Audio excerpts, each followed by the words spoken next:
Hi. My name's J.C. McCauley. I'm Naisha McCauley, and you're watching AccessTV.org.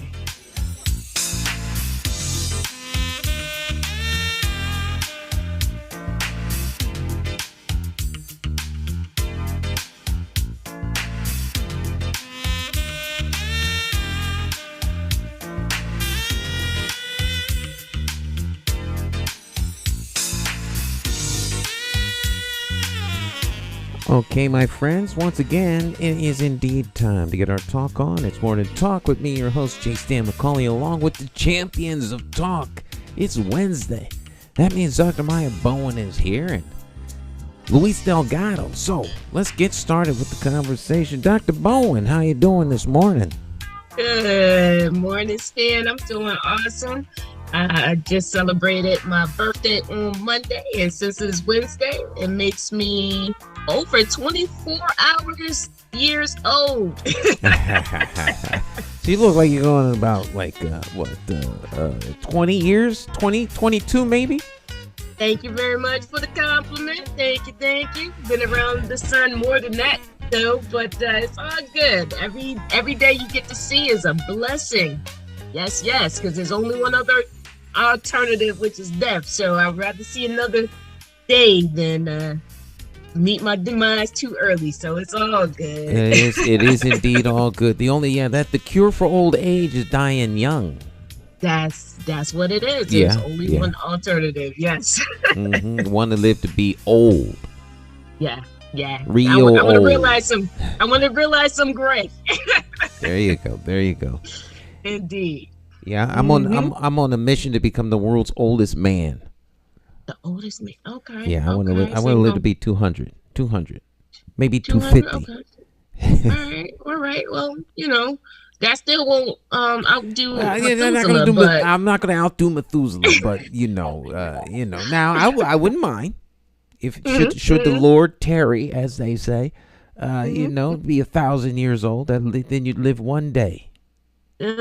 That's all it would take. That's all it would take. And if the Guinness Book of Records is still around, then definitely it'll be a notable and a quotable. Absolutely. I was listening to the radio this morning, and the world record, because of course today is National Hot Dog Day. So they were talking about the world record for a hot dog throw. And so the guy throws a hot dog and catches it, and the other person catches it in the bun. So it's over 150 feet. Whoa. Okay. And this is a Guinness Book of World Records. The guy that did this has the most world records, the most records set in the Guinness Book, most Guinness World Records. Yeah. So they turn a sport into just about anything. So, I don't know if I could toss a Sonic hot dog that far, but I don't think I'll be trying either. Don't sign me up for that. I'm not even signed up for that, but it's all good. Yeah, it's like where do you even begin to go with that, right? I don't even. How do you train for that? I don't know. I don't know. I guess with all that's going on in the world today, people are trying to find ways to escape from reality, and so hot dog throwing is. Yeah, well, I mean, hey, it's a whole nother alternative to tossing around the football or a frisbee. We think of the most interesting things. I see. Humanity is very, very interesting. One of the things that I kind of tuned into just before I started class last night was the board meeting, and it's all about those contracts again, and it never does cease to amaze me, the big numbers related to said contracts and how everything goes about. But I then start to just think about how it is that individuals, either on the board or in the political arena for our local and national elections, we all just get one vote. And the number of votes that tally up to be the greatest amount will win said election or decision, and it's an interesting thing. So we all need to exercise, our right to vote if we qualify to vote, so that we can be counted amongst the number. Absolutely. In Hartford, particularly, I mean, I'm sure it's this way in a lot of places, but they say, and I concur that every decision is a political decision in Hartford. I mean, it's the capital city, and most places that you see where people are gathering to eat, not as much right now, but most certainly before the pandemic, and I'm sure it'll come back. But they're not just restaurants; they're political. They're political, political meeting places, because of course the capital. And people go out for lunch, they have conversations around decisions. And so, all decisions in Hartford are political in nature. Every decision is a political decision. And since these decisions are made by people elected to office, your vote counts more than you think it does. And I try to tell people, what's served at your school lunch room is a political decision. The cost of soda can be a political decision based upon the amount of taxes that you paid, or whether or not you can have local soda brewed in your city or town or served. What streets get swept first? What streets get plowed last? All of those are decisions made by people either elected to office or appointed to office by those elected. So, there is no such thing as, well, I don't get involved in politics, so, I'll kind of stay out of politics. Then you get whatever's left over at the buffet. Right. I mean, the results of all these decisions being made by our elected managers are going to impact each one of us directly and or indirectly, indirectly rather. And so I'm sitting back listening to what you're saying and thinking about how large of a system education in this nation is in terms of dollars. If it doesn't make dollars, it doesn't make sense. And then looking at what it is that is being served are our children.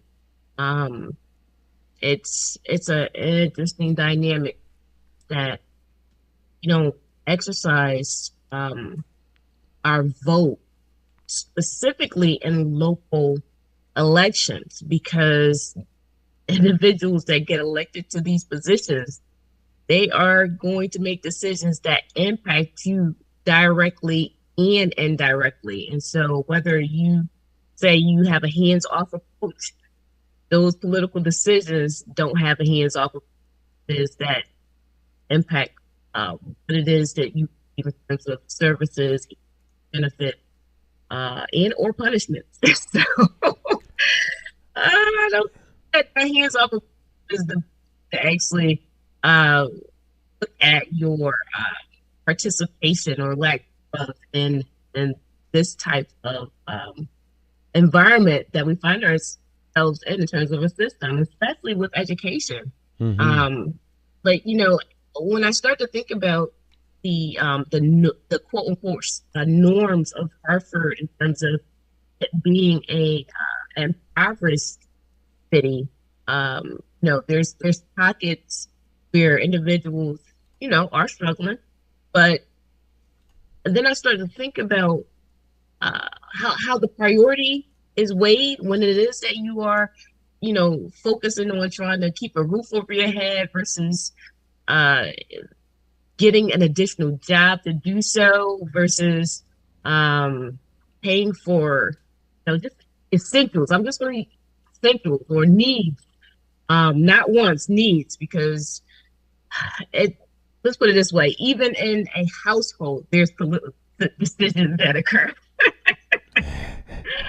So it becomes a very interesting dynamic when we start to really think about everybody being a part of the system. So you've got that micro system and then you've got the macro system, and oh boy, a lot of different things have to be weighted out in terms of what's going to take priority. Sometimes education is not priority in many households for whatever reason.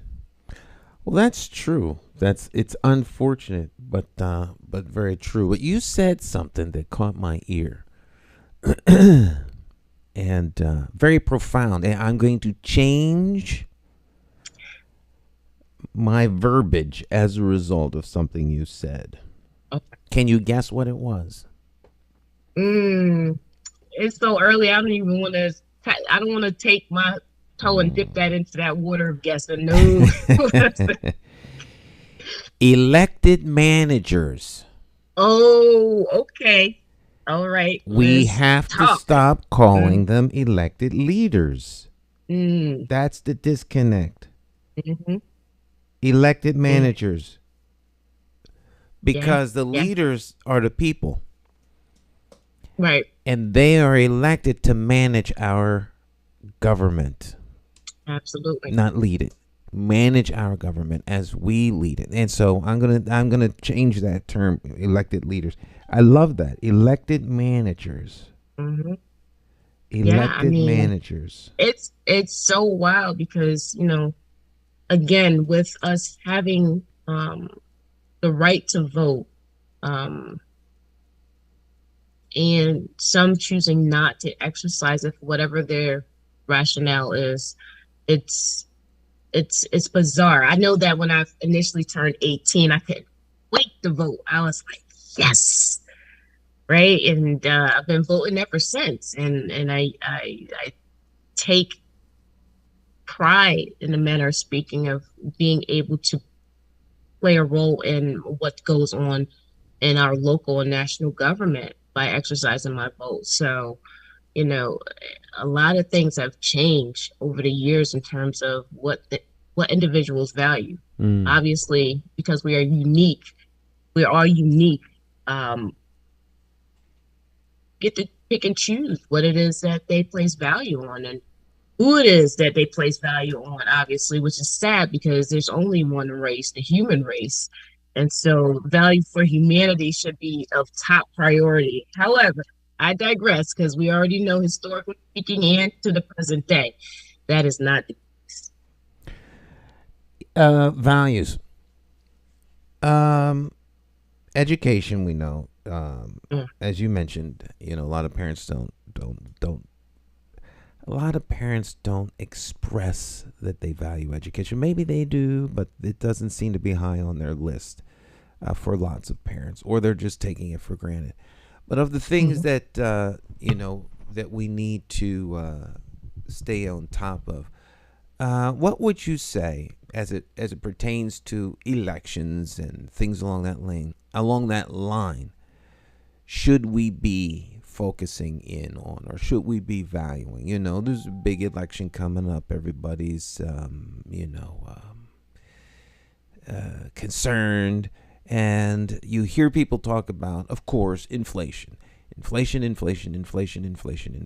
inflation's important, but just because costs are going up, and they are, doesn't mean that everything else stops mattering. And it seems like we get tunnel vision as a society, and we only focus on like one thing. It's like we can't walk and chew gum at the same time when it comes to an issue.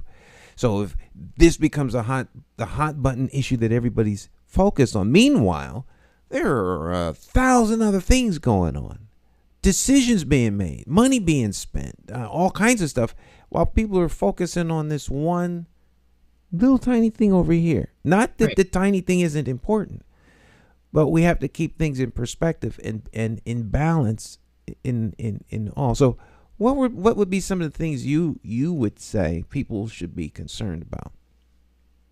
Interestingly enough, you said we need to keep things in perspective. Now, I know quite a few individuals that watch TV. And anything about TV, they will promote specific things to be the highlight for individuals to then focus their attention on.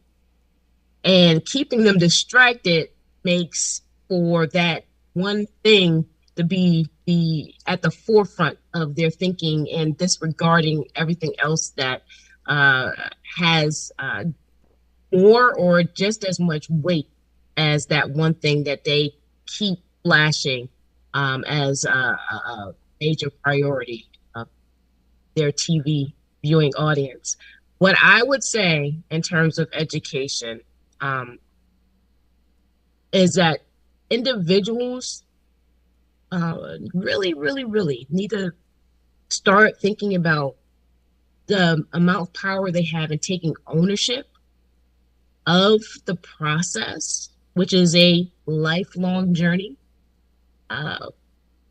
Far too often, now that I've been teaching for almost 20 years, I see a lot of individuals making excuses for not taking ownership in the process along their respective journeys. So case in point, if we go down to Capital Community College, you and I, we're, like, Stan, we should take a art course.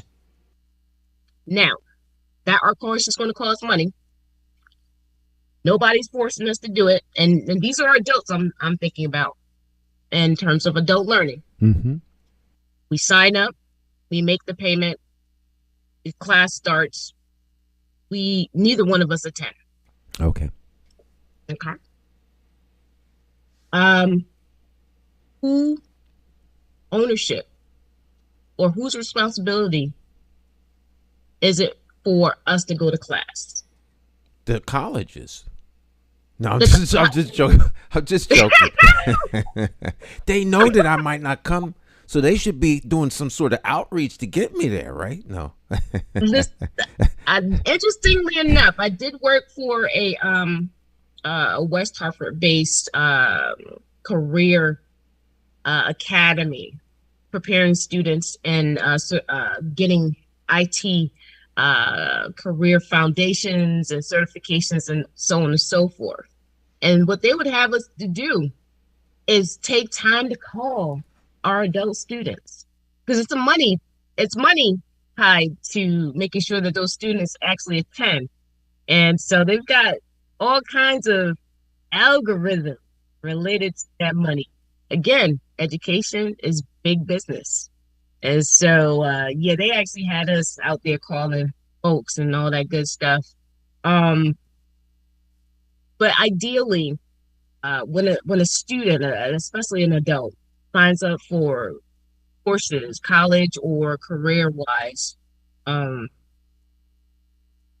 an adult, you are responsible to show up for class. You are responsible to make the payment. You are responsible. I've never attended a class where I didn't have any type of work that needed to be done in order for me to successfully pass a class, even if that successful passing was a C. Never. It's always been I've always said that the responsibility of learning is on the student or on the learner. The learner is the primary individual in the learning process. I mean, the teacher can be a wealth of information, can be a conduit to the information, but at the end of the day, the one responsible for learning is the learner.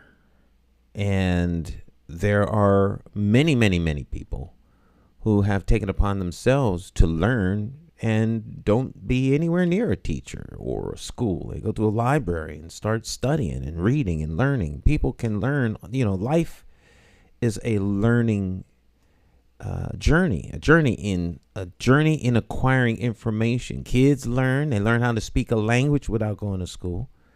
And if we drop somebody off in another country in 6 months, they'll be able to speak the language fluently. And so the learning is on the learner. It seems that when we start to institutionalize this thing, that it somehow that it shifts from the learner to the educator. They're not doing their job in terms of educating me, or whatever the case may be.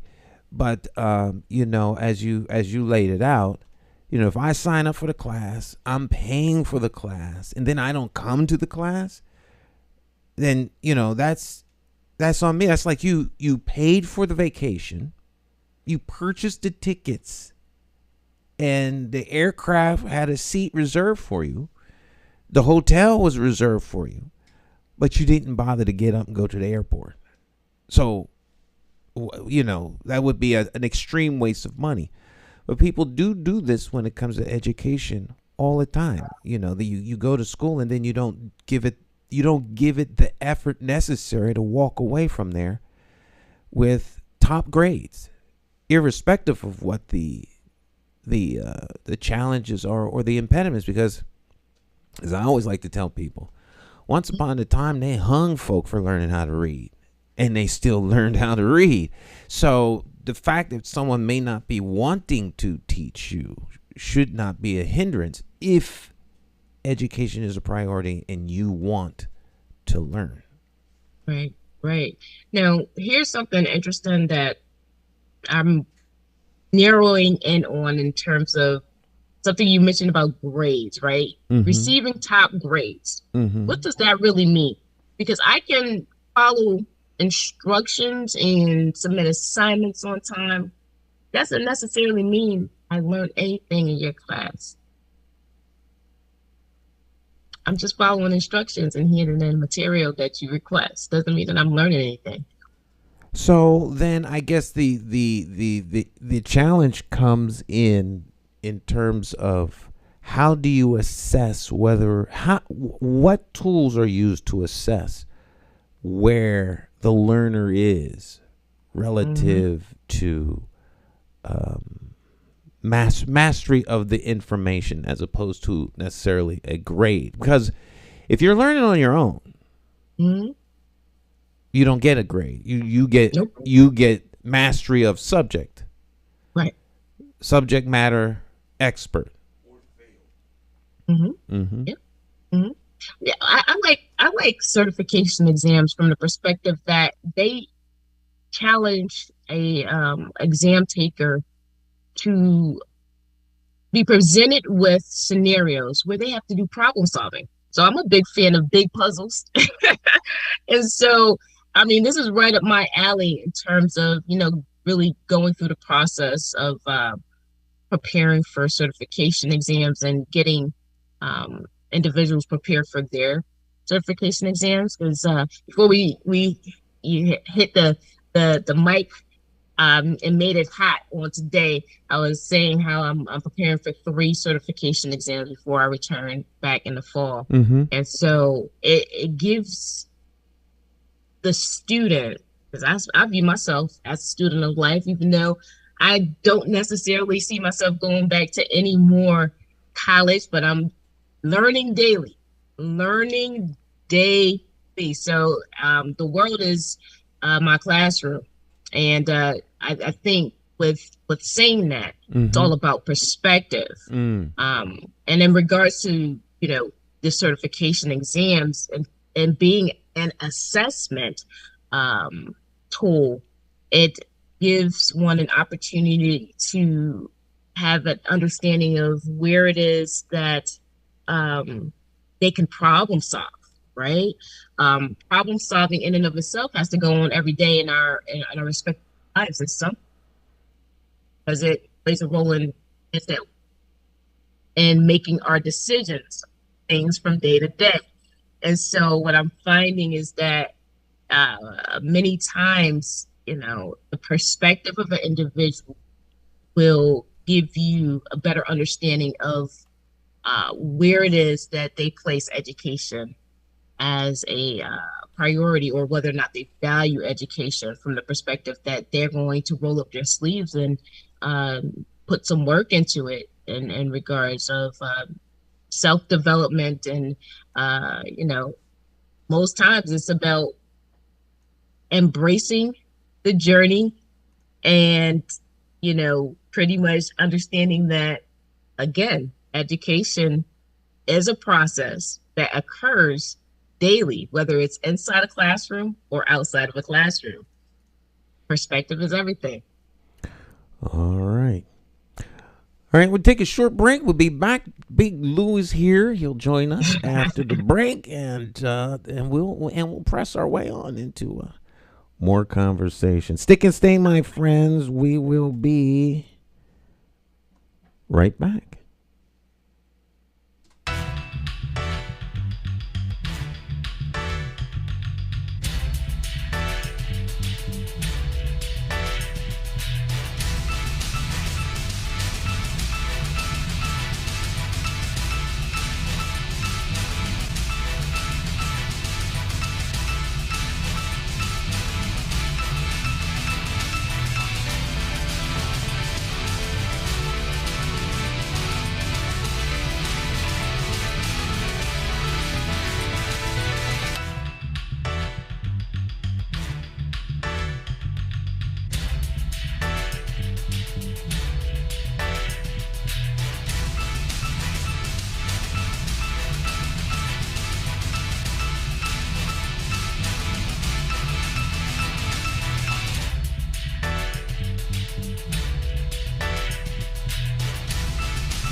All right, we are back. Dr. Maya Bowen in the house, rocking like a mighty mouse. I'm in the house.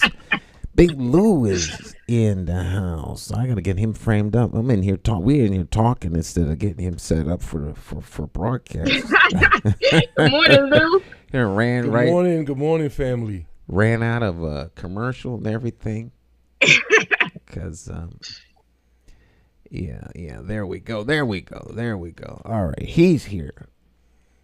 Well, good morning, everyone. Good morning. I just want to say to our Hartford community, blessings, many blessings today.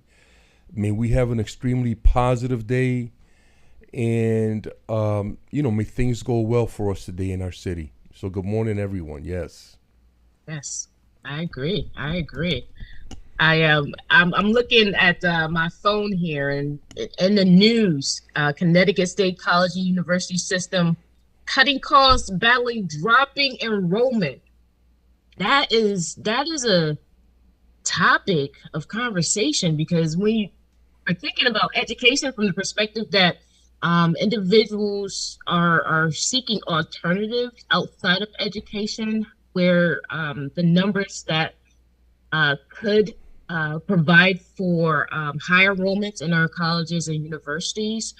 Individuals are seeking alternatives in regards to going into higher ed for a variety of different reasons. And so this pandemic has really put some pressure on in terms of how it is that education, in terms of a system, is met with identifying, attracting more individuals to the campuses, not so much to receive degrees, but to probably get certificates and or some type of certification related to a specific field. Exactly. Yeah, it's a dynamic where everybody in our administration are sitting down and trying to figure out what are going to be the best programs to offer for these certifications and certificates that can be utilized in industry to get individuals gainfully employed. So yeah, it's a lot of meetings going on, even during the summer as we head back for the fall. 2022, here it comes. Well, I've said this a couple times on the program. The pandemic has been a horrible experience for some people, but for others, it has been wonderful. It has been eye-opening. And I think that education, like a lot of the systems in this country, Dr. Maya, are going to start falling apart. Education has evolved recently in the last couple hundred years to what it is. In this country, people didn't go to school because there was no need for it. It was an agricultural society when the people came over from England here. And then it started evolving. Education in this country I've said this on the program many times, it wasn't made for black and brown people. Like Stan said earlier, having a book, you could be hung just for that, just for having a book, not even knowing how to read. So a lot of systems, a lot of things are coming to light. We're in the time of the Great Awakening. I mean, we're seeing a lot of systems. For example, the judicial system, we've seen how terrible it's been. So it's not just education. There's a lot of things. And also the way that it's been monetized. In this country, people have a beeline to monetizing everything that they do. So I think education is too expensive. I think it should be free, especially at the college level. Where we can. It would be nice. It would be nice to have free education. Well, sister, the reason that I say that is because we have money to give people everywhere, hundreds of millions and billions of dollars, but we don't have a good educational infrastructure, in a lot of systems. So we're seeing that. The Great Awakening is bringing that forth, and the Great Judgment is going to show us what we need to do to make it right. Right. Having an educational system that's free would eliminate student debt, of which I have a new family member called Sally Mae. And so I completely agree with that. And I'm hoping that President Biden will do something substantial for all in regards to the high student loan debt that accumulates interest and impacts graduates and non-graduates. So here's the interesting thing about that. Even if you don't graduate, yet you took out some type of loan, you still are going to be on the hook for that. And so, individuals leave college in debt, which means that it's going to impact their credit. It's going to impact their expenses when and if they get a good paying job or career. And that's not guaranteed, right? So you go to college thinking that, you will get the quote unquote good salary that's associated with the degree. And that's not a guarantee. They don't guarantee that. They equip you to be a candidate for a particular industry, but that doesn't mean that you're going to get the salary that is quoted as the standard for individuals in certain degrees. So that's one of the things that was an eye opener for me over 20 years ago, because you think that you will be going into a particular career based on your degree that will give you a good salary, yet that's not the guarantee, nor is it helpful when you don't get a job right after graduation or before you even graduate to even begin to tackle the expense of paying back your student loans, which occurs typically after 6 months of graduation. So within a 6 months time frame, if you don't have gainful employment, it doesn't set you off the hook, even though they do have ways for you to defer the payment. But case in point, getting a degree doesn't guarantee you a good salary or a job for that matter. And people are in debt, 5, 10, and 20 years after graduating. Well, absolutely, it's kind of like predatory, and I think that's the bigger problem is the predatory nature of the college of the loan system. As we look deeper into some of these systems, Stan, we're starting to see that a lot of them have like a criminal shadow over them. You know what I'm saying? Like there's something looming over that we really have to examine. It's called greed. Well, we have to examine that, because I was wondering, Dr. Mai, when I was listening to you right now, I said to myself, I wonder if we did a careful study of how much money we collect in taxes, and then we figure out, everything, is there enough money in the taxes that we collect to fix the infrastructure of this country regularly on an ongoing basis, because stuff breaks down on an ongoing basis, right? And is there enough money in the taxes that are collected to pay for education? Absolutely. I'm just listening. That's a rhetorical question. Yeah. Say yes. I'm just throwing that out there for the audience, Dr. Maya.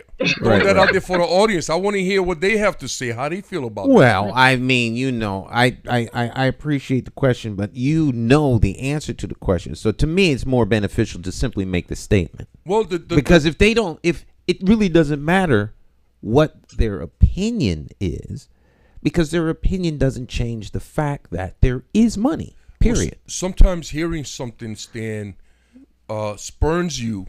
It opens new avenues or new thoughts. So I'm just putting that out there to see, because once I put it like I put it, and people start realizing, well, wait a minute, Luis Delgado says something that made me think about this. Oh, I should hope so. And lean forward. And then it's going to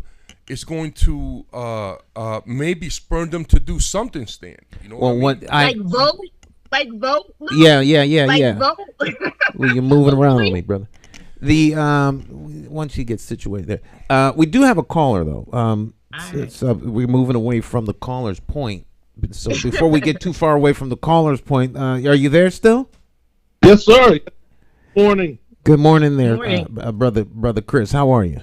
I'm doing well. Good morning, Brother Stan, Brother Luis, and not least, Sister Dr. Meyer Bowen. How are you? I'm doing well. Yourself, sir. Well, listen, I got some inside track because 20 years ago, I was a recruiter for admissions at college campus university system. What we are seeing right now was predicted 20 years ago. And it's very easy to do. When you look at the age of traditional college students, it can range from 17, as early as 17, through, let's say, 22, 23 years old. We knew 20 years ago, based on the number of babies born in the U.S., that we weren't going to have this strong population of individuals who are college ready to come in and fill all those seats. We knew 20 years ago there was going to be a shortage of college students, that the universities were going to have to have this to struggle over with the other colleges. If you ever been to a college fair, and something that Luis said regarding, or I think maybe Stan has said about this recruitment, it's all about the dollar. It's, you have to, at the end of the day, there's a number of how many seats you must have filled. Even better than that, there's a number of how many beds you must have filled, how many students you have on the meal plan. All that goes into the university's ability to pay staff, the growing cost of health insurance. So all of this that we're seeing right now, regardless of the pandemic, we saw this shortfall 20 years ago. We all knew it. Every college campus knew it. So that's why in the last 4 years, I saw there's a godson of mine who received a collegiate letter in his freshman year, an offer to go to a university in the Midwest in his freshman year of high school, because they knew they needed to reach that person then, not just wait till the junior year. So we saw all this, folks. It was there. I can tell you another inside fact. All these residence halls that have gone up, our state universities, I must give a compliment. They look great, far better than they did 20 years ago. But those buildings cost millions and millions of dollars. Some of them spent millions of dollars on these mega dorms, knowing they were not going to be full. So it was irresponsible to use taxpayers' money in that regard. But I don't want to monopolize the conversation. I just wanted to share that insight because you already had a very thought-provoking conversation going on. But I just wanted to give some of that insider trader information about college admissions at state universities. And I just talked about... Thank you, Chris. Thank you. That was beautiful. And I just talked about the criminal shadow that looms in these systems. And Brother Chris just illuminated that. in a very clear way to me. I don't know that it's. I only push back on the criminal. I think that it's greed. Criminal intent means criminal crime. So someone did something. If you set up a system that ends up stealing and hurting from people, like the education system that we have and like a lot of the systems that we have now, then it's criminal. All right. Stan? We have to learn to see. This is the thing for me, and I want the audience and you and Dr. Maya to know this, right? I was born in Puerto Rico, but I do not consider myself a Puerto Rican. I identify as a Native American because Puerto Rico is a European term, and I'm trying to get away from that so I can learn to self-identify, use words to identify myself, not the terms that we talk about that other people have given us. So that's what this is about, brother. Well, that's fair. That's fair. But as it pertains to, because I think there's a lot of criminal stuff. I think teachers in a classroom who don't do well are criminal. So they should be fired. I don't believe in retraining them and all this other stuff. So we're going to call crime. It got to be crime all the way around. The problem with that, Stan, is that if a police officer, I'm going to use them for an example, right? Because we can all identify with that. If a police officer uses the chokehold and kills a civilian while trying to, arrest him or whatever, right?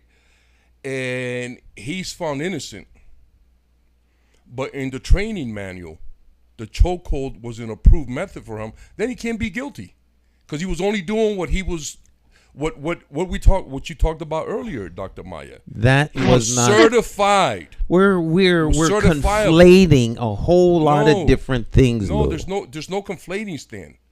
You know what I'm saying? Because if teachers, are doing a bad job, but they're following the curriculum that's established by the education system and then passed by the legislature, then they can't be doing a bad job, Stan, because they're following the curriculum.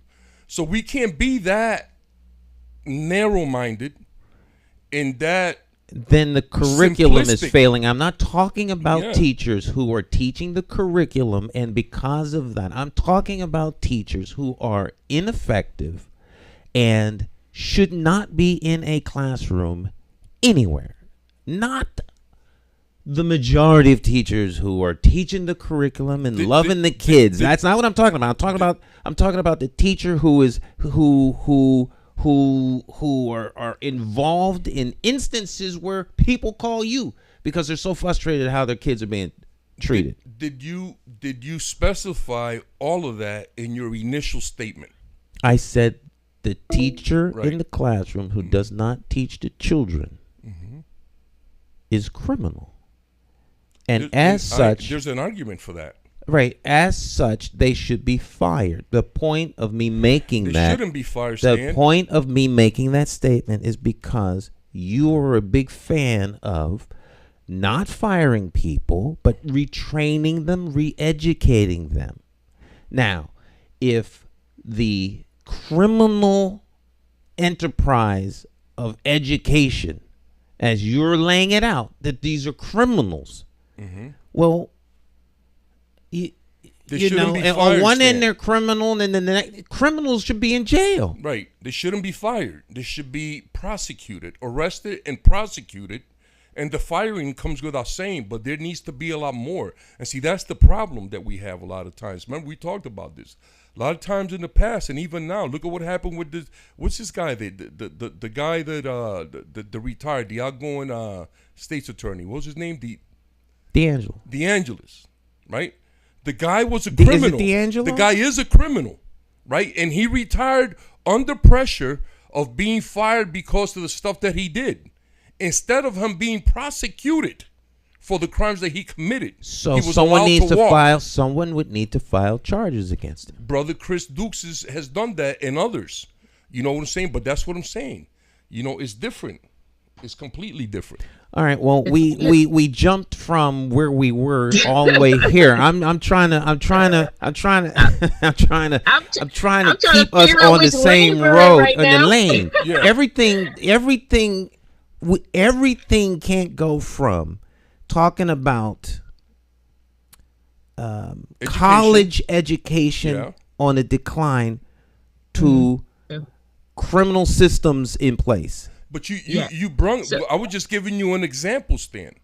We were talking about criminals, right? And how they're in the system, right? And I just gave you an example. All right, that was it. That's There's cool. nothing more. Okay, so the point here is that as Brother Chris points out, they can see that there's going to be a decline in student enrollment through forecasting. Forecast. You still have a whole lot of people in the system who need to be paid. I just want to submit a question to you and Dr. Maya and to the audience. So if these people knew that this was going to happen, right? They predicted it. And they had the numbers, right? The research, the documentation to kind of prove it, right? And they didn't do anything about it. They did do something about it. It was just the wrong thing.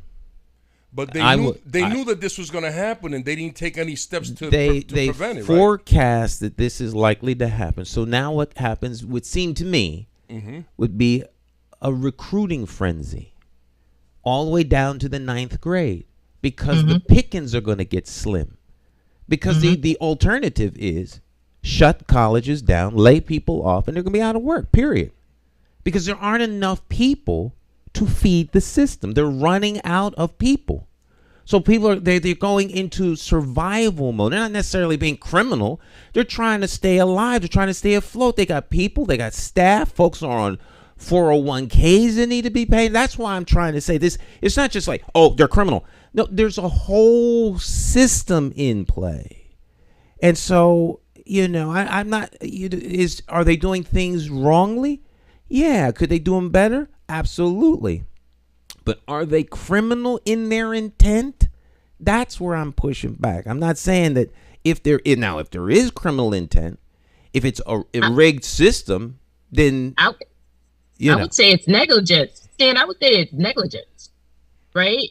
From the perspective that if we look at the forecasting, 20 years in the making, so brings us to 2022. So that's 2002. So thinking in terms of the number crunchers, those that are looking at the algorithms of expected births, expected graduations over the course of this 20-year span, like Chris said, they knew that this would actually be a possibility, right? Not that it was going to be a certainty per se, but it was a possibility that by the time we got to 2022 that we would have these types of enrollment issues, whereby now the strategy has to be restructured in order to attract students not in their junior year but in the 9th grade, so that they can prepare for his or her graduation. So 9th grade 2022, that would be 2026, so they would be the class of 2030. Right. So, they're scrambling again in the administrative offices to identify ways to attract individuals who are classified as traditional students. But then we have this huge population of non-traditional students. Those are individuals, I want to say either 26 and beyond. Non-traditional students, they're out there, they've got their families, they've got work experience and a whole lot of other things going on. So you've got two buckets, the traditional student versus the non-traditional. Are you trying to attract both, or are you trying to attract one or the other? And so that's where community colleges come in, because we typically get the non-traditional student, specifically because it is that individuals are seeking to now engage in a quote unquote more streamlined pathway towards the career that they would like to now dive into, having been in the job market for a few years, and to that point, I've had students that stated that when they were younger, they tried going to college, were too immature to handle the rigors of the college curriculum, and they weren't as disciplined as they are now at an old age. So there's a lot of different dynamics going on in terms of how colleges and universities are trying to maintain their current student body, but also attract new members to the student body in order to meet their bottom line. Because again, education is big business. It's very big business, and so as such, their product is education. They're not selling cars or toasters or widgets. They're selling education, and if they don't have someone in the classroom, they don't make any money. It's like a bank. If they don't loan money, they don't make money. All these systems are falling apart, people. Look at what happened to the Catholic Church in Connecticut. They lost 80% of their parishioners. Man, that was for a reason, though. And they closed 80% of their facilities. Yeah, but what was the reason? Brother, for look that? at the Republican Party. They completely imploded with Trump. How do you figure that? And it's all over because look at how he exposed the racism in this country. And look at how people supported that. Build the wall. When he told that brother from the Spanish-speaking TV station that this wasn't whatever, every newscaster in that room should have walked out, but they all accepted it. Well, that's why these systems are falling apart, and we can see it, Stan. We can't fight it anymore. Lew, there are those who now, okay. So we'll follow the conversation where the conversation goes. If we're going to talk about systems, there are those who would like to see systems dismantled. That's the truth of the matter. The systems are not falling apart. There are those who are advocates of dismantling the system. So their narrative is that the system is falling apart. That's the truth of the matter. Because there are far more people who are inured to the system than there are want to see the system dismantled. The system is not going to fall apart. It's just not. What's going to happen is people are going to push back. I just can't wait till they're going to push come back on this show and say systems are falling apart. Systems aren't falling apart. The Republican Party's demise is not the demise of a system. It's the demise of a party. It won't be the last party. People are changing. That the system, there's the same system is there. It's just different operators of the system. I agree. So that's not the system falling apart. Their system controllers are changing. You're seeing a changing of the guard. The changing of the guard, many would like to say, is a reset. They reset during the Civil War. And after the Civil War, what did we have? What we have now.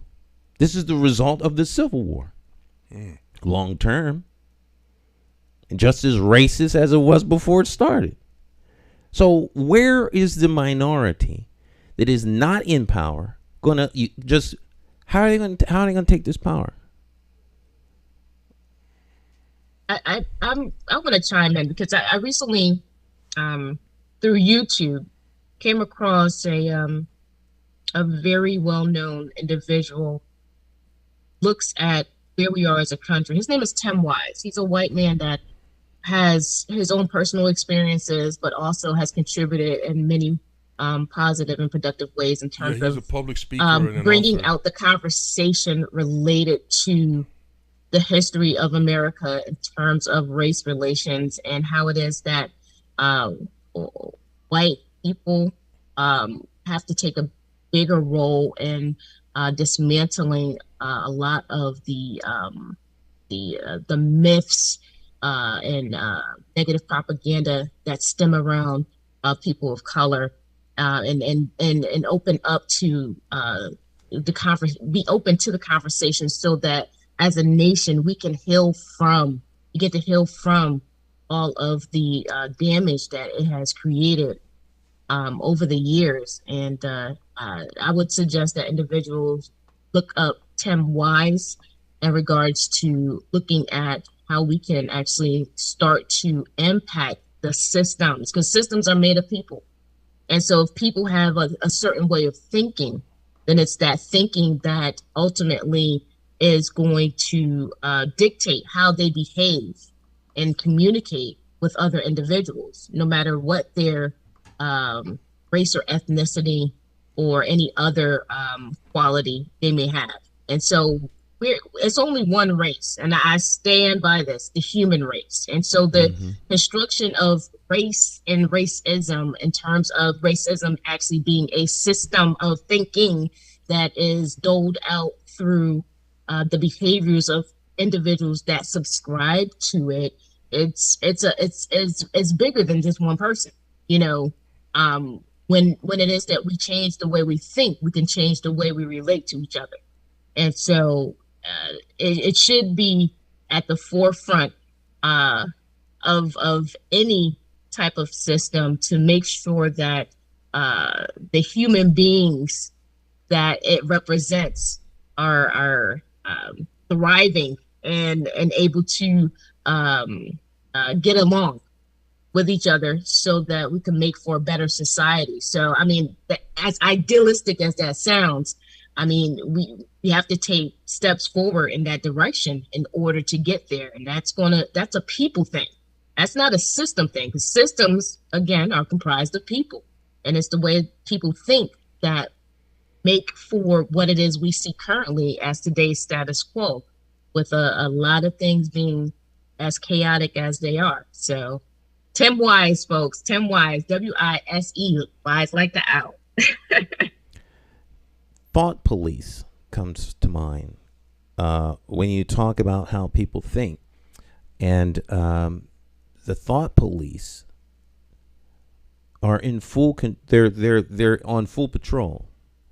And if you don't think a certain way, we live in a time where some folks can be canceled. Why are we canceling you? Because you don't think the way we want you to. Therefore, you should be annihilated. Now, the cancel culture, the cancelers, they don't want to kill you, but they want you gone, muted, non-contributor to the society, because they deem your thoughts inconsistent with the way they would like things to be. The pendulum flows back and forth over and over and over again. There's nothing new under the sun. So systems, let me rephrase that. People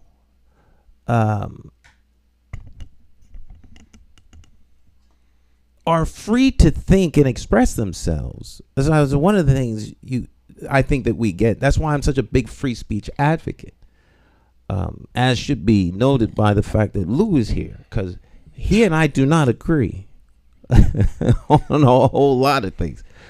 But I always give voice to opposing points of view, because I think it's important for people to hear other points of view. Mm-hmm.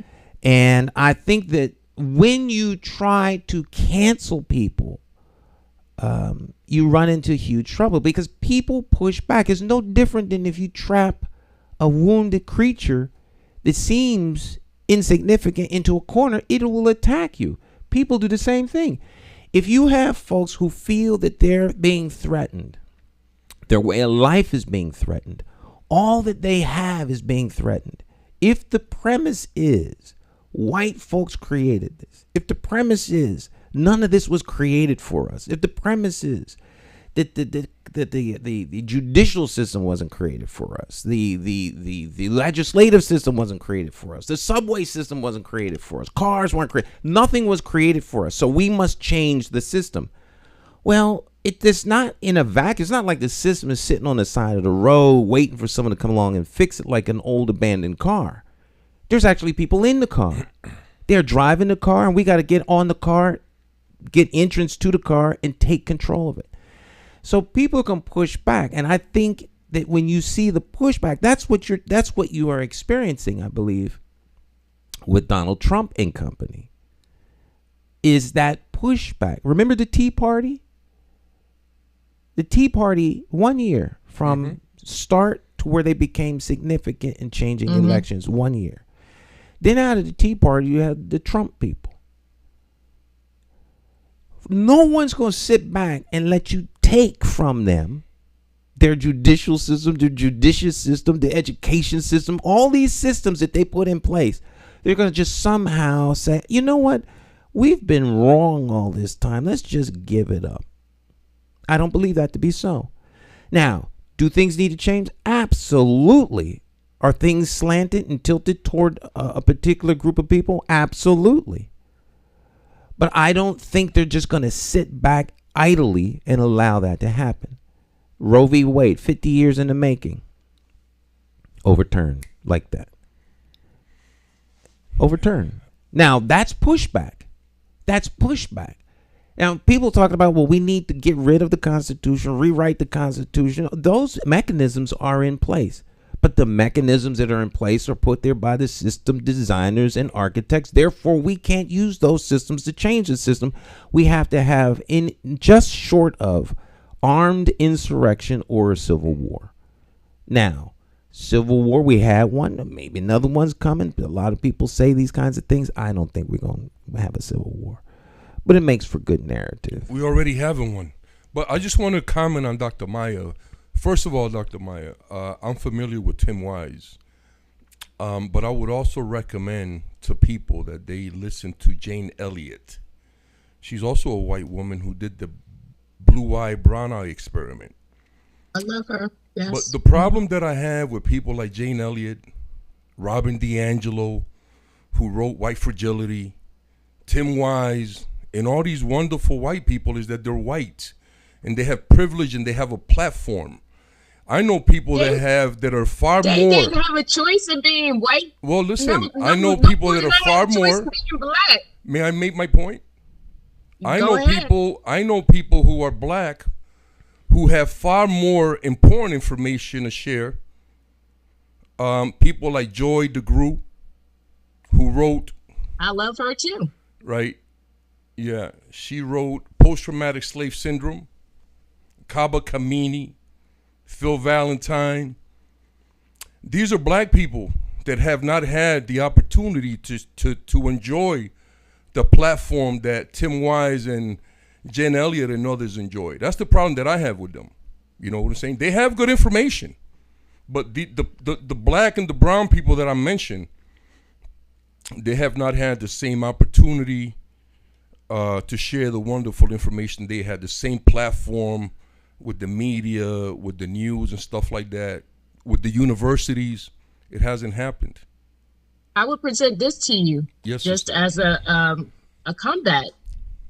Every individual has their own sphere of influence, okay? Every individual has their own sphere of influence. So with everyone that was just listed, despite what their race or ethnicity is, they have their own audience. They have their own spheres of influence.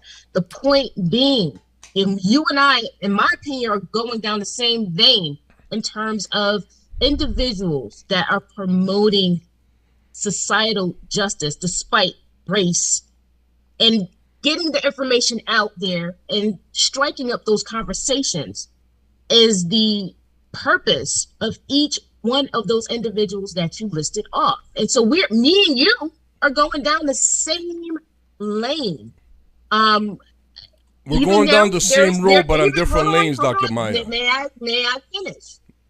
Even though we differ in how it is that we're presenting our information, and you have your slant and I have mine, and that's quite all right. However, the purpose of the conversation is for individuals who would like to see there to be a society that is more just across the board for all humanity, is the pivotal movement that is being made in each one of those individuals' pathway as it is that they present to their respective audiences. And so there's a lane for everyone. And from my perspective, it seems as though they're doing their part based on where it is that they find themselves being a part of society in 2022. They have different audiences, but the conversation that they are trying to strike up is of significance. So it gets out to many.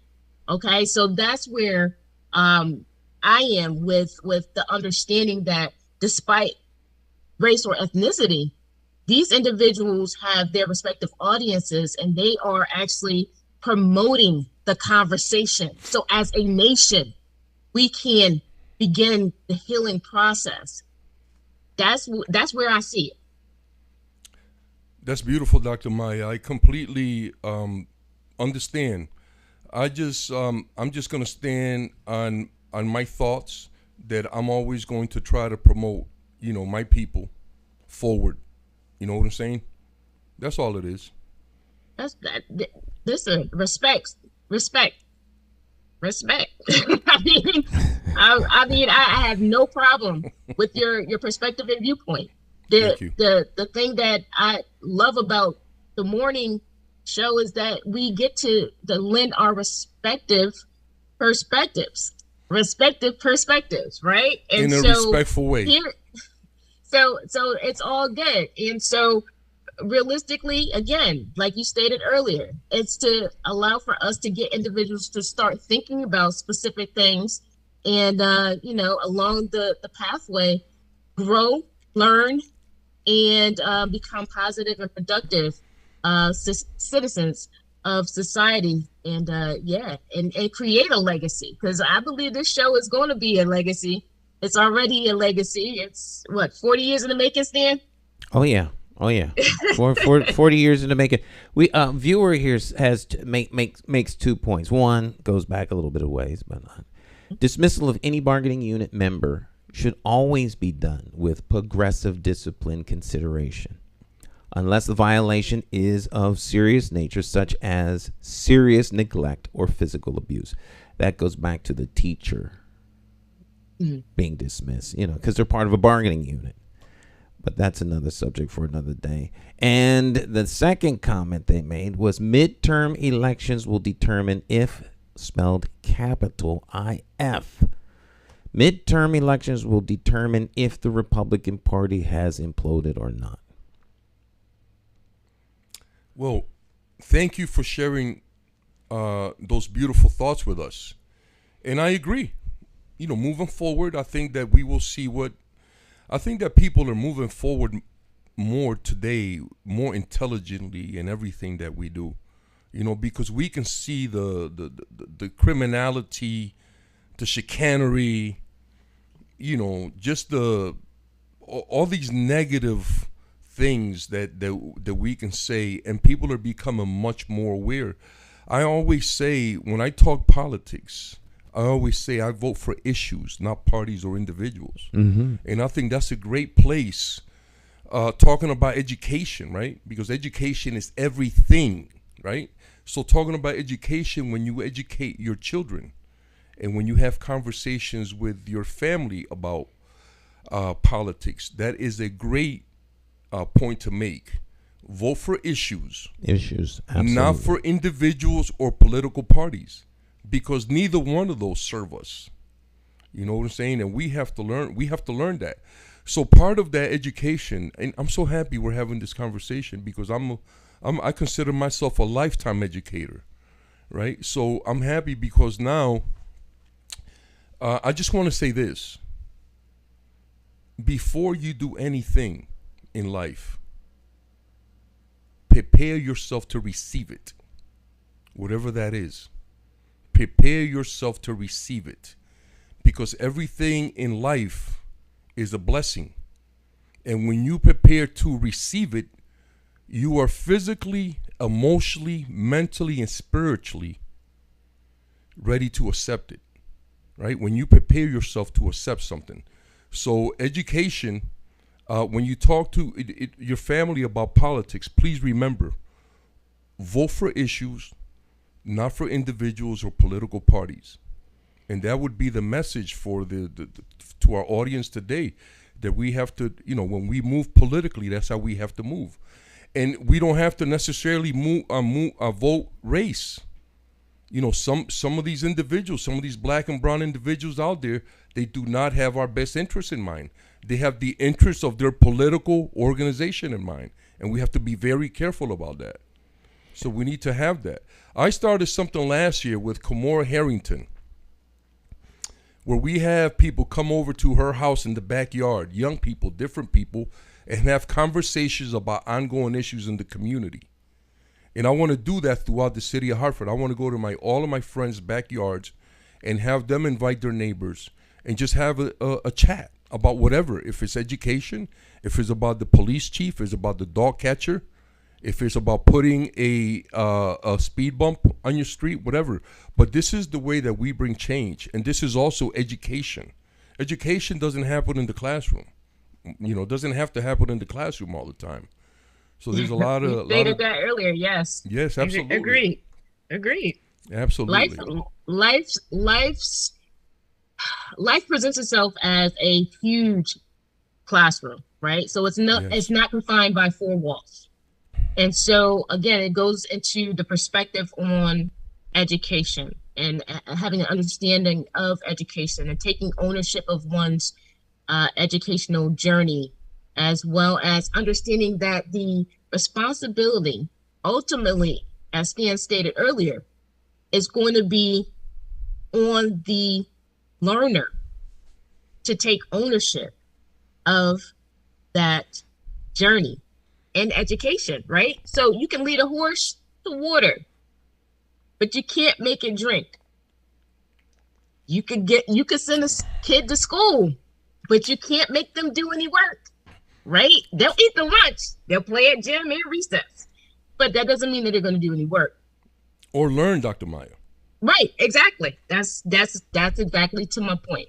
That's exactly to my point. So, with regards to that, individuals learn inside and outside of the classroom, and still the onus is on the learner. You could either take the time to engage in learning at any point in time throughout the day, inside the classroom, outside of the classroom.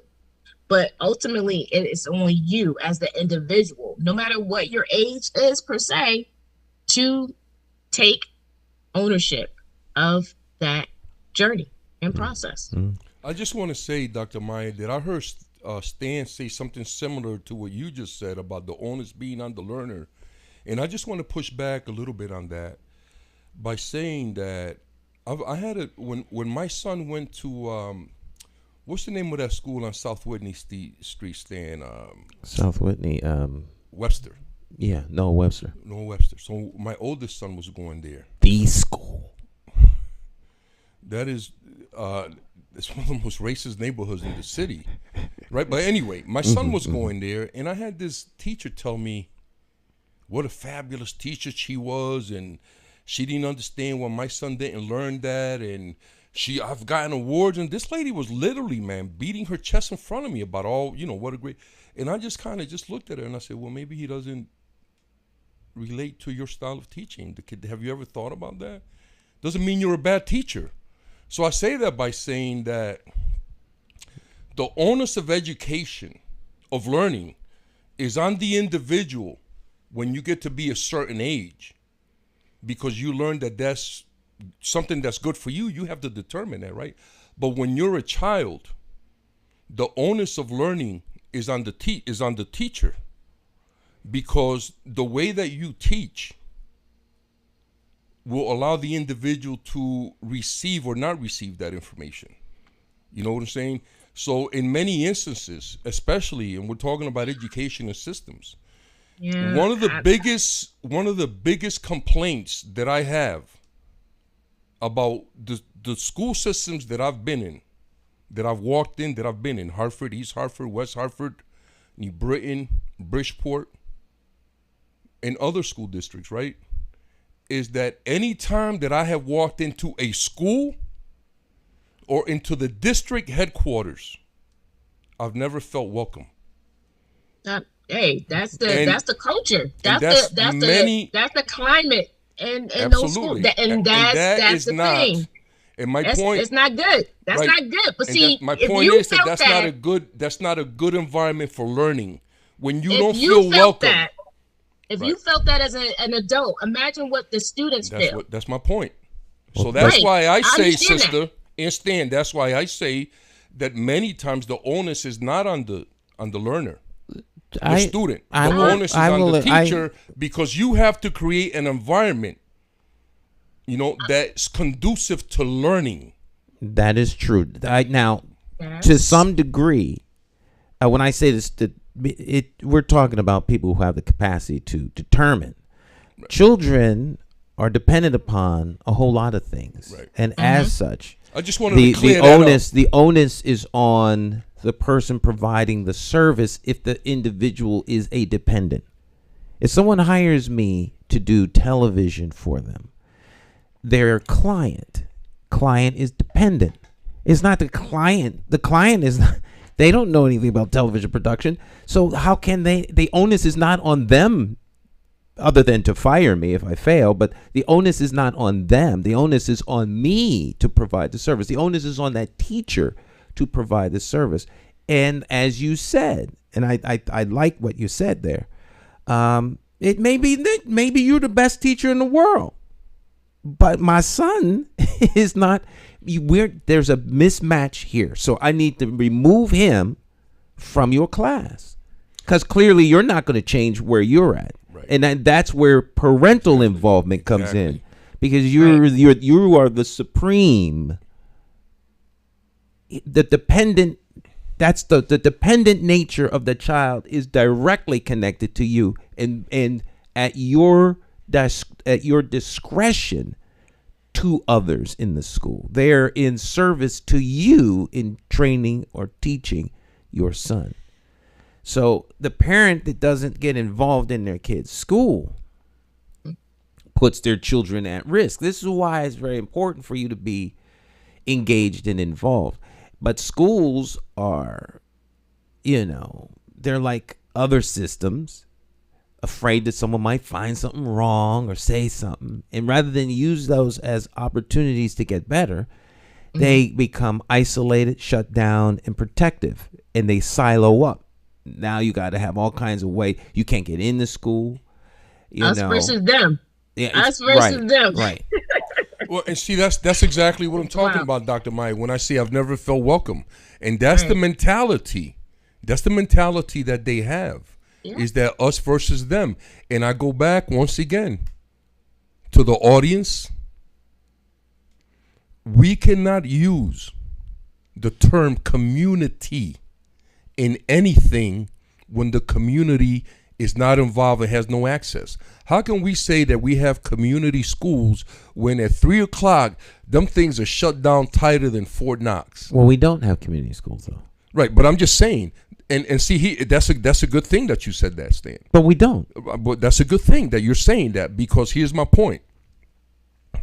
No institution, public or private, should come into any community thinking that they're different, better, or not accountable to that community.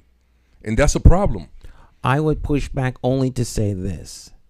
No community should allow any institution, public or private, to come into it with that attitude. I like that. Because they'll come in with what attitude they want. And it's not now it's back on the grown folk in that community to say, stop.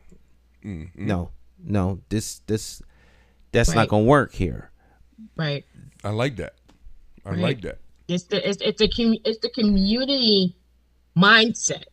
What are you going to accept? Because again, to Stan's point, if that organization comes in with that attitude, now that the community sees that attitude, uninviting, hostile, is there, what are you as a community member going to do? Or what are you as community members going to do about it?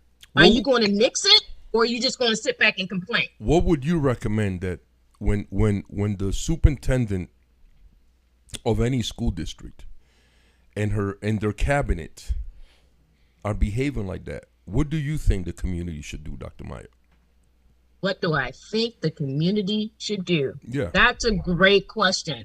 First of all, if it is that you can get a meeting with any superintendent, then you should be able to sit down and address exactly what it is that you have seen to be some issues, some challenges that needs to be corrected, right? So here's the thing. The question is, does the superintendent have an open door policy where you can go in and express those issues, right? So if you can't even get to see the superintendent, then that in and of itself is a problem. Because again, as part of being the top person in this system,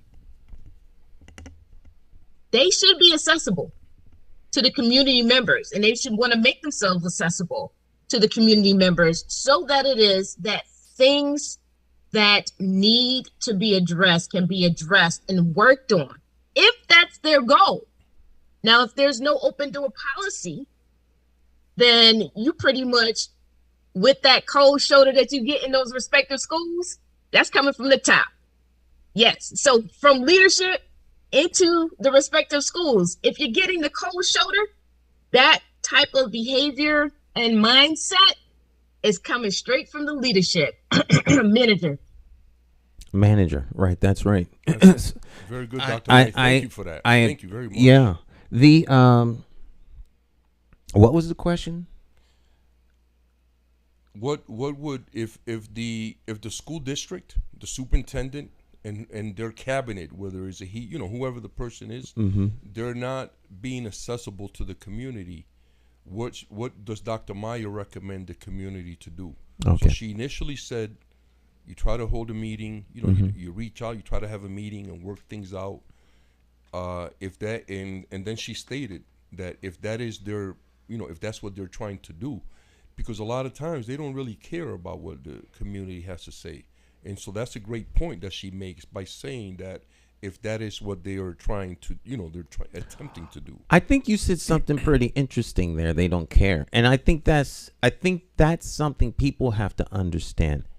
And I'll dial it back just below don't care to they have an agenda. And because they have an agenda, the community is seen as a hurdle to their agenda. Whether their agenda is to raise grades, level, get enrollment, whatever the case is, personal, doesn't matter what it is. But their agenda, often they see the community as a hindrance to being able to get done. So they don't want to take the time out, and they have staff and all these other people who block and run interference with gatekeepers that run interference with the community. I think that what you were saying about institutions coming in, and we're talking about community, because community, it's a lot of things, but I always use this as my standard: self-educating, self-policing, and self-sustaining. All three of those have to be present, or you don't have a community. So if you don't police the community and someone else does, it's their community, not yours. If you don't sustain your community, someone else does. Government, doesn't matter where the money's coming from. If it's not sustained by the people in there, you don't have a community. And if you're not educating, then you don't have community. Someone else is educating you, your kids, whatever the case is. So in communities, we qualify for all of that in Hartford, Stan. I just want you to we don't have a community. Right. There is no community. Right. And therefore we have these problems, right? Because in other communities, these problems don't happen. So in other communities, they have the old quote unquote, the welcome wagon. Hello. You move in and the welcome wagon comes, right? Hello, can I help you? Yeah, we're the community welcome wagon. We wanted to come in and welcome you. Got a little basket of cookies that Miss Betty made, and some tea, Fruit basket. and fruit basket. Let us in the house so we can take a quick look at what you got going on here before we determine whether or not you can move here. Now we see you bought a house. There's some covenants. Whether or not you stay here is a subject, but you bought the house. We couldn't stop you from doing that. But there's certain element to that. Not that I'm condoning, but in the real world, we don't do that. New institution comes in. Can I help you? Yeah, we're here from the community. we came to see what you guys are all about. Yeah. Well, I have a right. No. No, you're not welcome. This is our community. For whatever reason, you saw fit to move here. Now we want to see whether or not you get to stay here. That's what community does. That's what we should be doing, yeah. When it's self-policing. Hey, what are you doing in the community? Well, I came to visit so-and-so. Well, I don't know so-and-so. Oh, well, Miss Smith. Oh, which Miss Smith? Okay, well, here, let me help you. I'll take you over there. Let me get you there safe, give you a ride. Because communities are self-policing. See, we've been told that somehow those kinds of activities are not, they're not legitimate. That's the snitching mentality, Stan. That's what changed all of that. Oh, don't snitch. Don't tell on nobody. Don't say nothing. That's what you have to say something when the people are. Listen, I just want the audience to know this. Right. If I see somebody out there shoot somebody and I can identify him, I'm identifying them. Absolutely. And I don't care. You can call me a snitch. You can call me a rat. You can call me anything. Because if somebody hurt one of my kids, I would want to know. Right. So I can't understand why I would think that if somebody else's children was hurt or something, they wouldn't want to know. That's a huge issue in our communities. But that's a criminal issue. That's not our issue. Criminals made that rule up. People didn't make that rule up. Regular people. And you know how that started? That started with the big time drug dealers paying the rent for multiple people. Like they had drug dealers in some of these projects in Connecticut. I think it started with the Italian mob.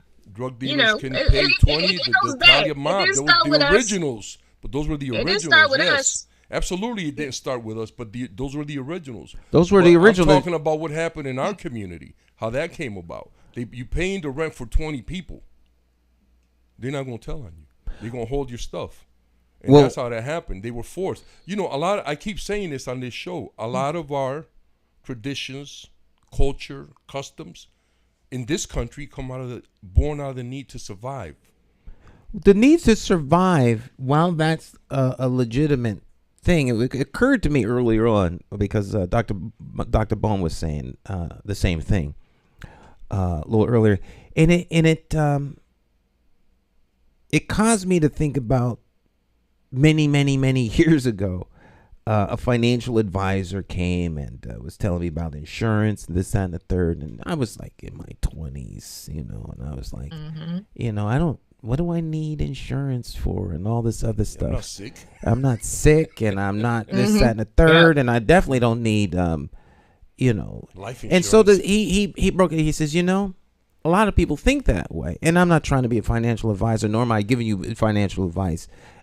I ultimately signed up for it, but then got rid of it in another month or two. So, but his point was good in that if you were a millionaire, then it wouldn't make sense for you to have any of these things because you don't need these things. You have wealth. Fact of the matter is you don't have any wealth. So you are more in need of these things than you may think you are. And I say that in survival mode.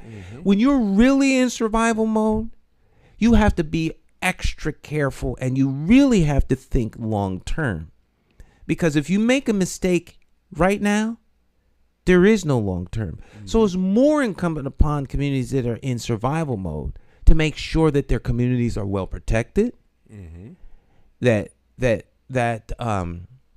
you take advantage of every opportunity for education, If you're really in survival mode and the school isn't doing your kids right, then it's more beneficial to take whatever time necessary to get things right than it is to have your kids fail, repeating grades, getting caught up in all kinds of things because they're not.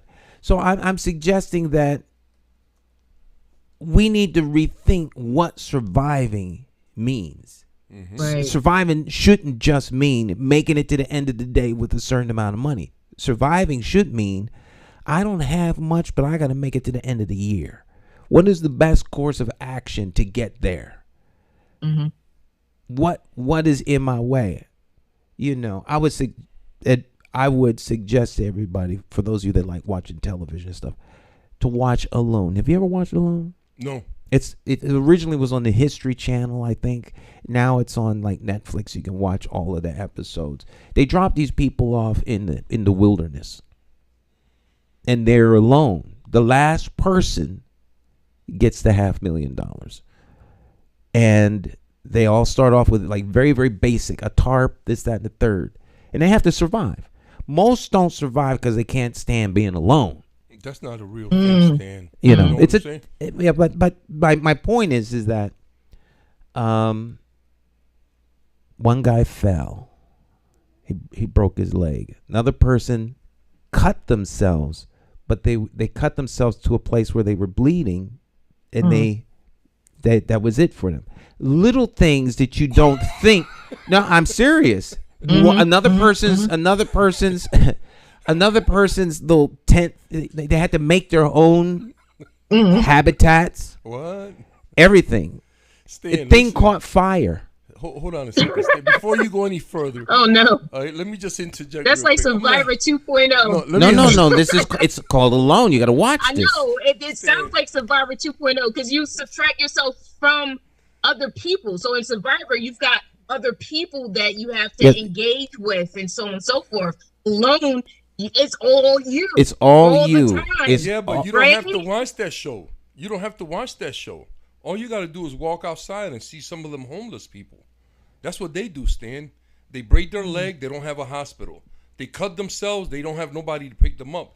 Them people on that show you're talking about, that dude that cut his finger, he got taken out by a helicopter, I bet, or an ambulance or something. They had to fly a helicopter in, and he left. That don't happen to them people in the streets, Stan. Ain't nobody coming for them, man. People here in the streets of Hartford there's a whole system in the city. I will give the city that much, and I will give it a whole lot more for other things. But when it comes to people who are homeless in the city of Hartford, and we have a very dynamic police officer who has a whole unit that goes out and serves the needs.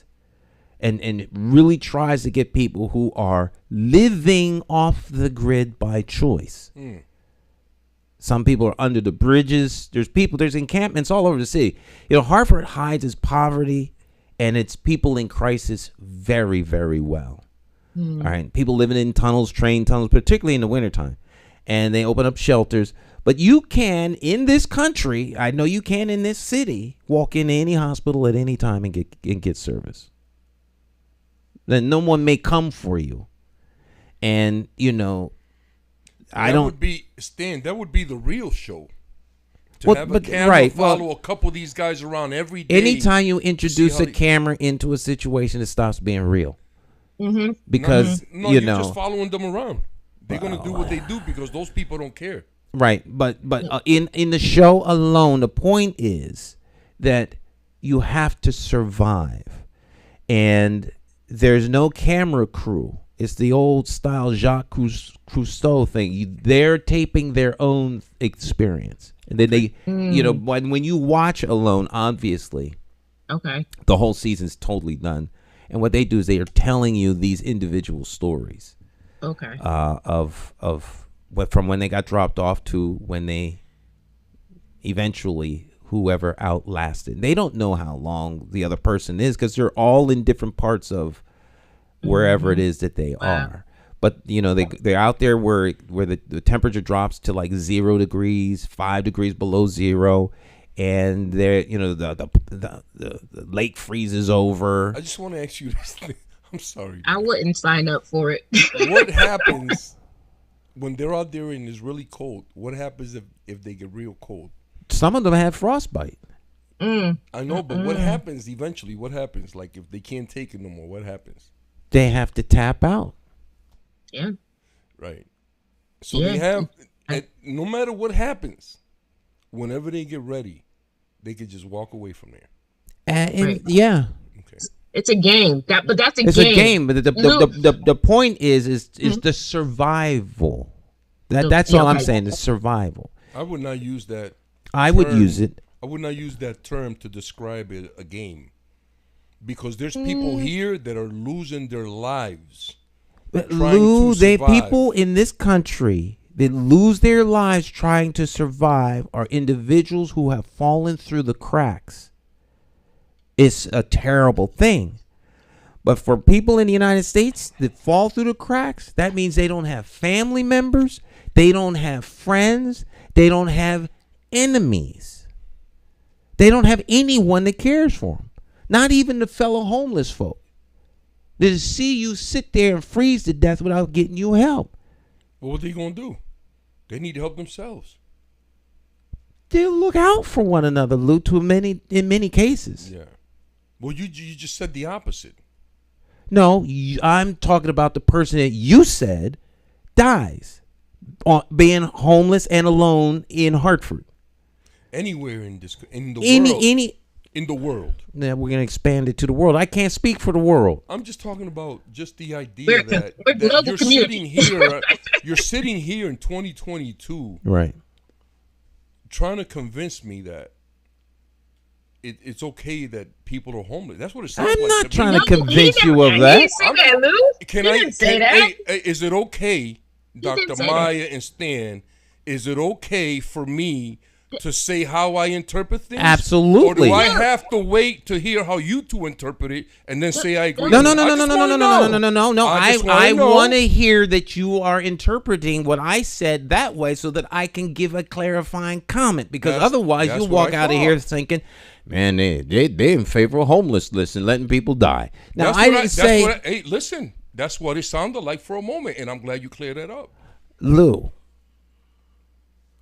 it is not okay for people to die. I am saying that in the city of Hartford, Connecticut, yes, in 2022, yes, on this day, July the 20th, there is no reason for anyone in this city to expire on the streets of Hartford. If that happens, then that would mean that they are truly without any relationship whatsoever as it relates to other human beings. It's almost impossible for something like that to happen. But yet it happens every day. But when it happens, it could be from a drug overdose. Mm-hmm.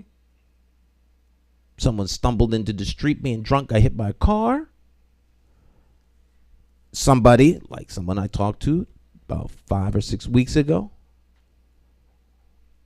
jumped, all his stuff stolen. The brother that comes up and down my street, it jumped, got all his stuff stolen. I talk to him on a regular basis, about once a week or so. Jumped, all his stuff was stolen by someone else out there on the street. It's a dangerous, dangerous place to be on the street. Dangerous place. And being homeless. Very dangerous. Let me say this. Now, Stan, let me know if I got to run. I'm not trying to pick a fight with you.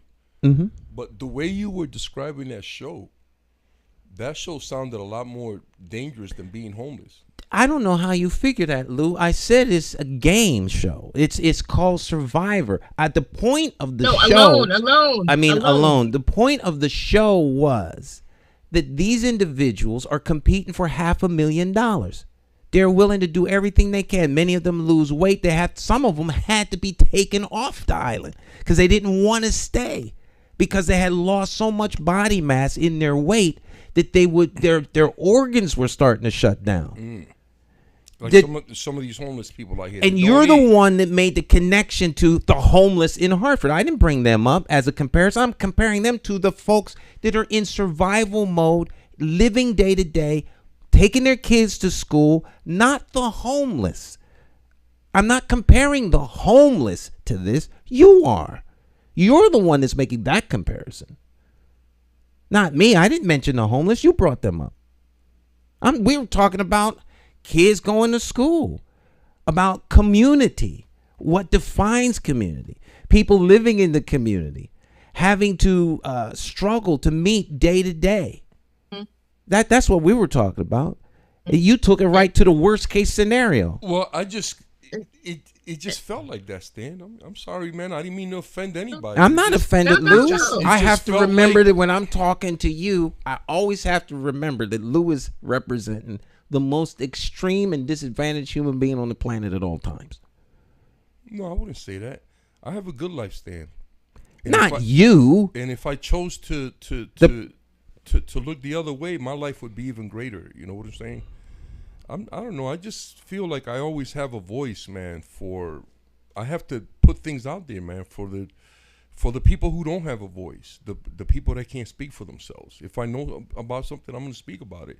And I just wanted us to speak about something that I felt was a little more serious than some TV show, man, with some fools running around that have the opportunity. We got 2 hours, Louis. We don't have to be, woeism for the whole 2 hours. We could put a little levity in there, a little bit, Lou. Yeah, okay. a little bit, Sprinkle a little just bit. a little. Let's do a different type of levity. Okay, here we go. Where we going, Lou? We're gonna find out. Well, here's the thing. I just want to mention this. I heard yesterday. You heard? Now, did you hear this, or is this something you heard? Well, you're gonna determine that for yourselves. Now, I'm gonna say it. And people, to our viewers and our listeners, please chime in immediately. Call, comment, whatever. But I heard that the state is taking over the what is it? The elections office. What is it in Hartford, Stan? I don't know. You the one that heard. Where is it that we register? What's the name of the office where we register to vote? The Voter registrar's office. Yeah. Voter registrar? Yeah, man. I heard that the state is taking over right before the election. Something happened, and it's being kept real quiet. That seems odd to me. I just had a conversation with the registrar of voters on Saturday. Well, brother, you need to call her back and see what's going on. But I heard about that yesterday, and it's from a very, very good source. Well, see, now that's tantamount to gossip. It could be. It could be. But check this out. But check this out now. If you inquire into it, and then there's some fact to that, then it is no longer gossip. Is that a fact? And if we inquire into it and find out that there's no substance to it, then it would be unadulterated gossip. Yes, and I'll take that. All right. Well, but it came from I'm telling you, it came from a very, very good source, and we should be looking into that because we have an election coming up, and these fools do all kinds of stuff, and they're taking all the absentee ballots. They're not letting the registrar's office handle the absentee ballots. Look into that, brother. It's hot off the press. Now, so are you Harper Curry? Is this Harper Curry or some other newsworthy? It's newsworthy. There it is, right there. Goodness, that. I had the phone. Inquiring people want to know, Dr. Maya. All right. We'll soon find out. You're live, caller. Yes. Hi, Stan. Hi, everybody. This is Candid Darrow. I think what the gentleman was saying is actually true. I read in the newspaper that they're opening up, the state is opening up a place for voters to register to vote. Okay, so that's different than what? Go on. Yeah, so there are multiple ways that people can register to vote, but the state is opening, I read it in the newspaper, they are opening some kind of a division or a place that will help voters register. And what I heard, brother, was more in tunes with the absentee ballots and how they're going to be handled in this election. The article in the newspaper did mention that as well as far as That's what we're talking. All right, go on. Them implementing things to try to curtail add some the corruption. type of semblance of order to dealing with absentee ballots and the registering of absentee ballots. So I did read that in the newspaper as well. Oh, okay. So the plot thickens and the glass gets clearer. So there is no kind of gossip or unadulterated stand. Okay, so then we It was written in the Hartford Courant. We have to source this out, brother. What's your name, Colin? This is Daryl. This is Candid Daryl. Daryl. Hey, Daryl, what's happening, man? Thank you for clearing that up for us. Yeah, I did read it. It caught my attention too. I was like, what? I want to challenge. I want to do an open challenge of Daryl against Lew on the chessboard. Let's get it. Wait a minute. Sign me up for that. We'll do this live from the park live. Yes. Daryl and Lew. So here's another question that I have for the audience. The state now wants cannabis users to have a license. All right. Do people well, hold up. Hold on. Cannabis users? Yeah. Or you don't even have. You can get a license. You don't even have to use it. You can have a license just to have it, right? But they want you to have a license. Here's my questions to the audience and to the listeners and to the viewers. To Daryl, to Dr. Maya, and to Stan. Do you need a license to drink? To buy liquor? No.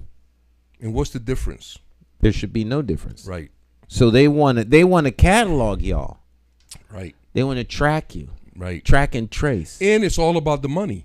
It's all about the money because there's a lot of money to get a medical marijuana card. It costs $300.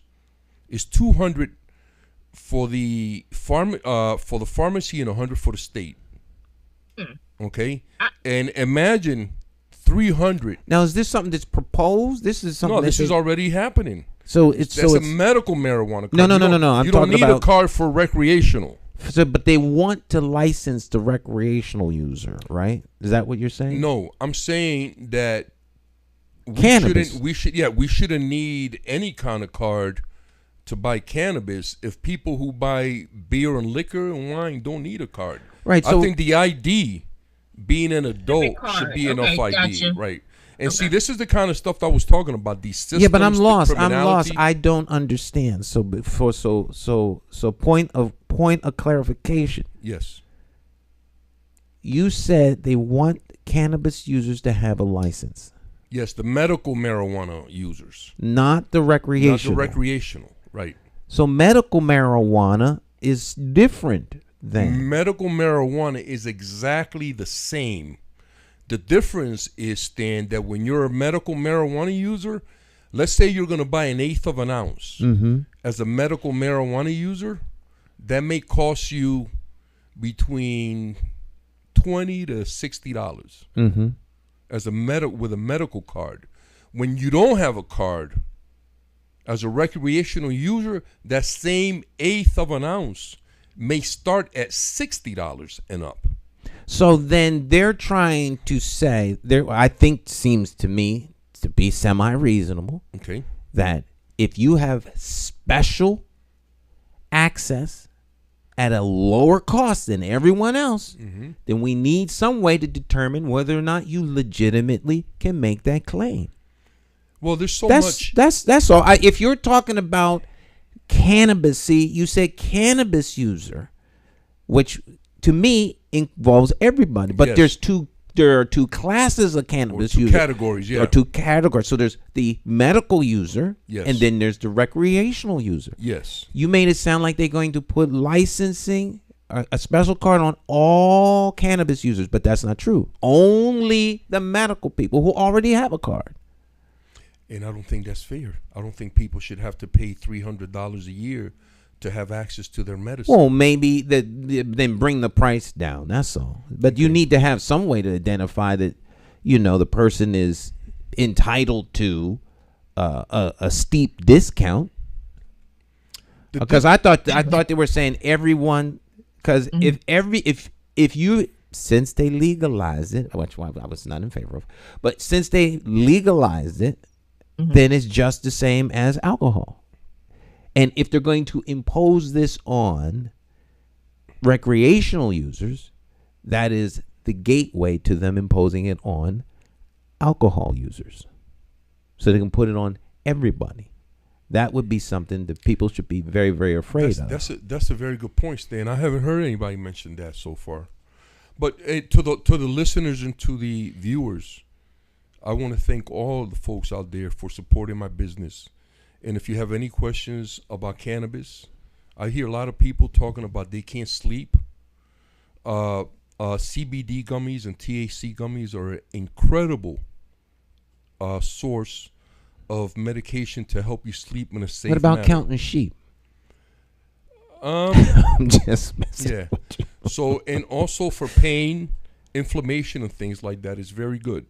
And for me, Stan, the reason I'm mentioning this is because I work every day to try to normalize cannabis like white folks did to liquor. We want to make it normal, and we don't want to make it criminal anymore. No, I don't think it should be criminal. And it was up to me. People would always have a sober mind. If you need something to help because of medical, that's different. But I think people should be of a sober mind. But that's me. So I don't impose my will on anybody else, except Lew. That's really good to know, Stan. Except he's trying to make me a better man. There, Dr. Maya. Between you and Stan, I think. Hey, between you and Stan, I think we're getting somewhere, man.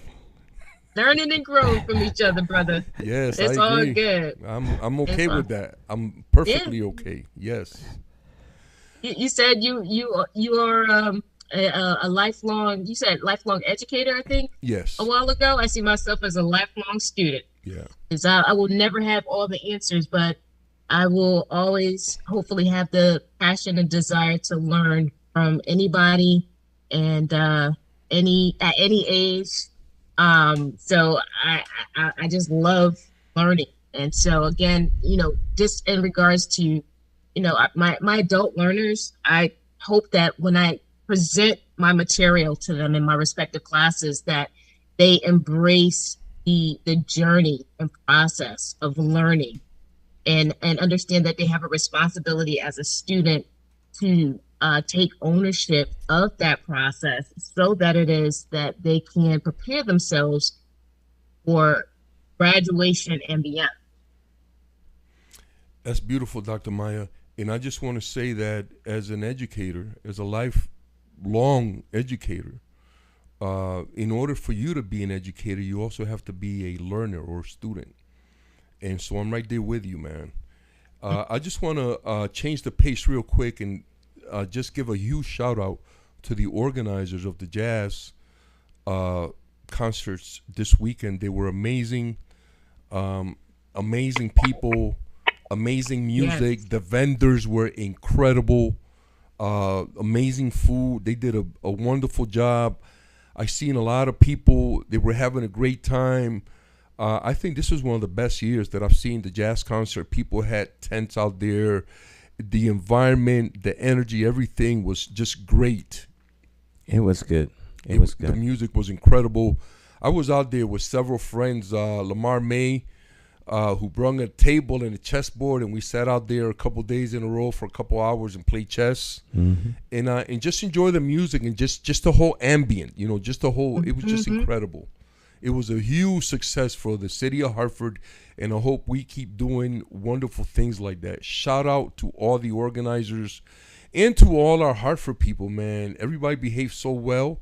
I didn't hear about any incidents or anything. We behaved well. We're not non-behaving.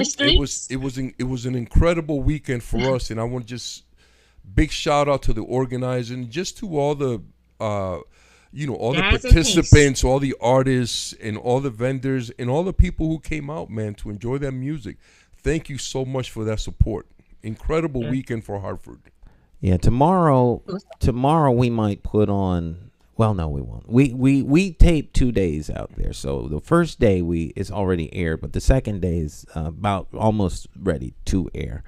But I ran into Lew. Lew was out there at his chest. And so if you look at the day one, it's already up. If you look at day one, you see Lew in there playing a little chess. Yes. And so you see. And I'm a huge exponent of chess.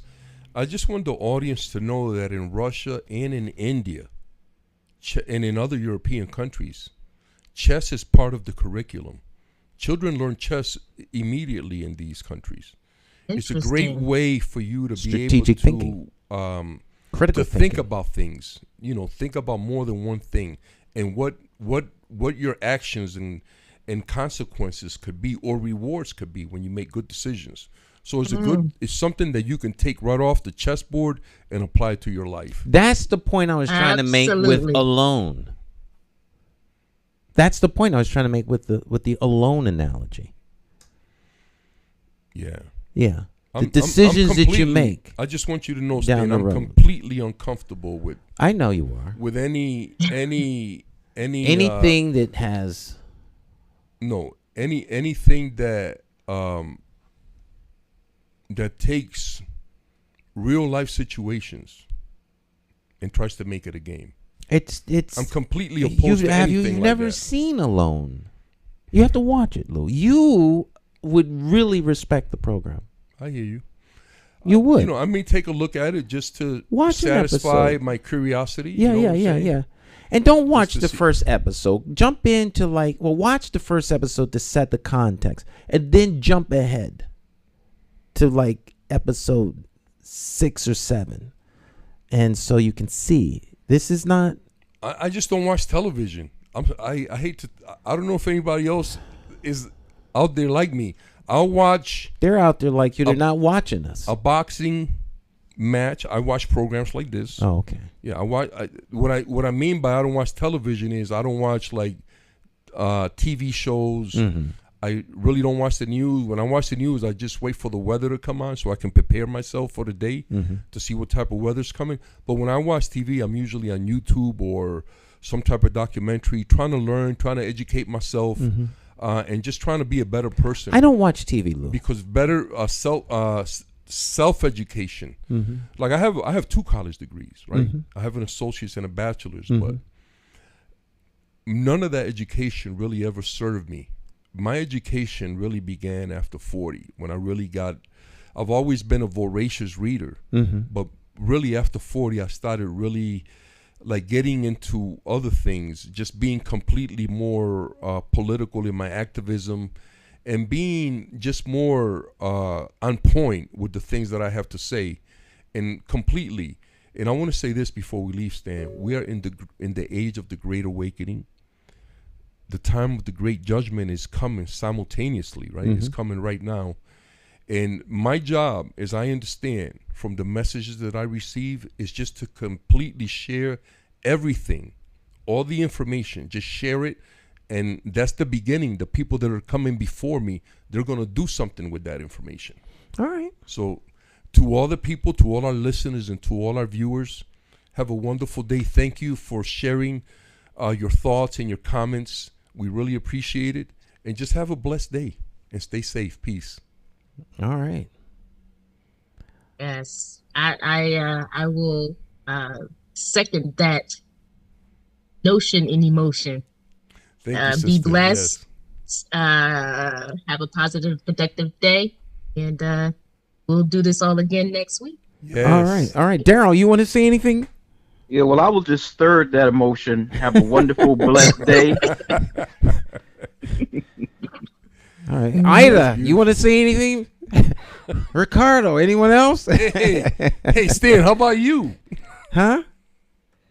There's nothing for me to have to say. You know what I'll say? Because Dr. Bowen said she doesn't have all the answers. You concur with her, and that's what makes us different. Because everybody knows that I have all the answers. That's what's up. That's how I'm a live. And Stan McCauley has spoken. Have a great day, y'all. Thank you so much. All right. Right. Have a great one. I might fall into the class of those who are unteachable. Yes. Dogmatic, narrow-minded. Yes, man. I'll take it. Thank you so much, Stan. Have a great All one. right. All right. Well, another one in the can, my friends. We will see you next time. You all have a great rest of your fabulous day. All right. Ciao, ciao.